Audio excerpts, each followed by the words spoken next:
reflection of my face, so wouldn't even recognize or who put me in this place.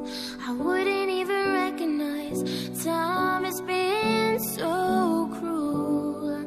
I couldn't blame me, but I blame you. I do.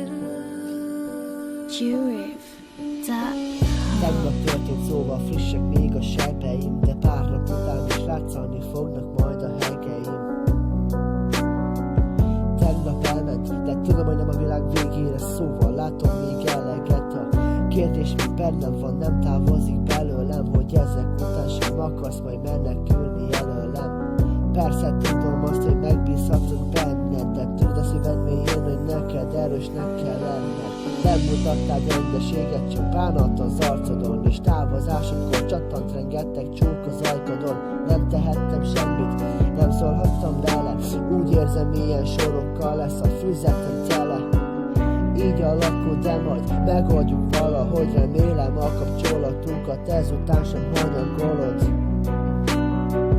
A nap elég, szörnyű volt azt látni, hogy elindulsz hazafelé, hazafelé. Reflection of my face, so wouldn't even recognize or who put me in this place. I wouldn't even recognize time has been so cruel. I couldn't blame me, but I blame you. I do.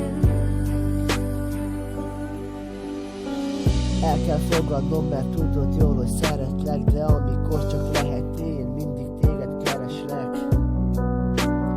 Ezt is túléljük, jobban odafigyelünk majd egymásra, és mind a ketten élünk. Tisztában voltam vele, hogy egyszer csak meglepek, korpotyogott valami a szememből, mit úgy hívnak, hogy könycsepp. És azt is tudtam, hogy nem mentél el örökre. Összeköltözünk együtt, és iszunk a nagy örökre. Nem aggódok, hiszen vigyázol te magadra, és nem bántalak, emiatt nem térek át a haragra. Te se aggódj, értem, soha nem keresek mást.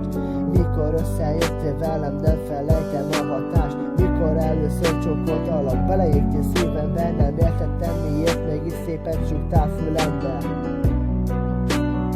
A testem elég, szörnyű volt azt látni, hogy elindulsz hazafelé, hazafelé.